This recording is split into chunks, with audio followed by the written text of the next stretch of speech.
आज हम बात कर रहे हैं उस संघर्ष की जो सिर्फ तलवारों से नहीं लड़ा गया, बल्कि न्याय बनाम जुल्म, धार्मिक आजादी बनाम जबरन मजहबी नियंत्रण और मानवीय गरिमा बनाम तानाशाही का संघर्ष था।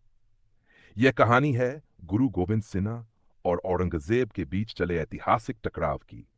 सिख गुरुओं और मुगल सत्ता के बीच टकराव की शुरुआत पांचवें गुरु गुरु अर्जन देव जी के समय हो चुकी थी, जब मुगल बादशाह जहांगीर के आदेश पर उन्हें शहीद कर दिया गया। लेकिन यह संघर्ष और भी तीखा हो गया औरंगजेब के शासनकाल में। औरंगजेब ने सत्ता में आते ही धार्मिक असहिष्णुता की नीति अपनाई। मंदिर तुड़वाए गए, जजिया कर दोबारा लगाया गया और गैर मुस्लिमों पर दबाव बढ़ा दिया गया। सिख परंपरा, जो समानता, न्याय और धार्मिक स्वतंत्रता की पक्षधर थी, स्वाभाविक रूप से इस नीति से टकरा गई। गुरु गोविंद सिंह जी के पिता, नौवें गुरु गुरु तेग बहादुर जी, कश्मीरी पंडितों और अन्य हिंदुओं की धार्मिक स्वतंत्रता की रक्षा के लिए खड़े हुए। इतिहास बताता है कि जब कश्मीरी ब्राह्मण औरंगजेब के जुल्म से बचने के लिए आनंदपुर साहिब पहुंचे, तो गुरु तेग बहादुर जी दिल्ली जाकर मुगल दरबार में खुले तौर पर विरोध दर्ज कराने पहुंचे। नतीजा यह हुआ कि शीख शान 75 में दिल्ली के चांदनी चौक में गुरु तेग बहादुर जी को शहीद कर दिया गया। यह शहादत बालक गुरु गोविंद सिंह के मन में एक अटूट संकल्प बन गई कि जब गति और सामना आए, तो धर्म और न्याय की रक्षा के लिए शस्त्र उठाना भी पवित्र कर्तव्य है। इसी संकल्प का परिणाम था फोर्सपाई नाइट्स में खालसा पंथ की स्थापना। बैसाखी के दिन आनंदपुर साहिब में गुरु गोविंद सिंह जी ने खालसा की स्थापना की। 5 ककार, केश, कड़ा, कृपान, कंघा और कछेरा सिर्फ पहचान नहीं थे, बल्कि अन्याय के विरुद्ध खड़े होने की शपथ थे। यह मुगल सत्ता के लिए सीधी चुनौती थी। अब संघर्ष खुलकर सामने आया। गुरु गोविंद सिंह जी और औरंगजेब के बीच टकराव एक दो लड़ाइयों तक सीमित नहीं था। यह कई अभियानों, घेराबंदियों और युद्धों की श्रृंखला थी।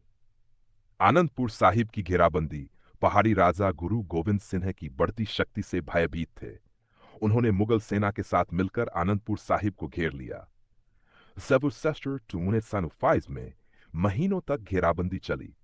रसद रोकी गई, भूख और प्यास से सिखों को तोड़ने की कोशिश की गई।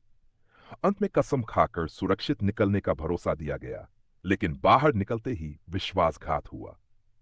चमकौर का युद्ध, चमकौर की गढ़ी में गुरु गोविंद सिंह जी अपने कुछ दर्जन सिखों के साथ हजारों की मुगल सेना से भिड़े। इसी युद्ध में उनके दो साहिबजादे, साहिबजादा अजीत सिंह और साहिबजादा जुझार सिंह वीरगति को प्राप्त हुए। संख्या कम थी, संसाधन सीमित थे, लेकिन साहस अधिक था। मुक्तसर का युद्ध, इसे मुक्ति दिलाने वाला युद्ध कहा जाता है। 40 सिख जो पहले बेदावा लिख चुके थे, पश्चाताप कर गुरुजी के पास लौटे। उन्होंने अद्भुत वीरता से लड़ते हुए अपने प्राण न्योछावर कर दिए। गुरु गोविंद सिंह जी ने उन्हें मुक्त घोषित किया और यह स्थान कहलाया मुक्तसर। मुगलों को कितना नुकसान हुआ, यह नुकसान सिर्फ सैनिकों की गिनती में नहीं था। खालसा की संगठन शक्ति, अनुशासन और गुरिल्ला युद्ध शैली ने मुगल सेना को बार बार चौंकाया। औरंगजेब एक छोटे लेकिन अधिक समुदाय को निर्णायक रूप से पराजित नहीं कर सका।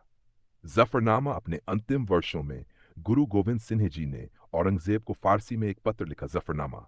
इस पत्र में औरंगजेब के झूठ, विश्वासघात और अन्याय को सीधे शब्दों में उजागर किया गया। यह तलवार से नहीं, सत्य से किया गया प्रहार था। आगे चलकर गुरु गोविंद सिंह की प्रेरणा से बंदा सिंह बहादुर ने मुगल सत्ता की जड़ों को हिला दिया। जमींदारी व्यवस्था टूटी, किसानों को जमीन मिली और मुगल साम्राज्य का पतन तेज हो गया। गुरु गोविंद सिंह जी सिर्फ योद्धा नहीं थे, वे महान कवि, संत और दार्शनिक भी थे। देह शिवा बर मोहे इह जैसी पंक्तियां उनकी आध्यात्मिक ऊंचाई को दर्शाती हैं। गुरु गोविंद सिंह जी की जयंती सिर्फ एक जन्मदिन नहीं, बल्कि न्याय,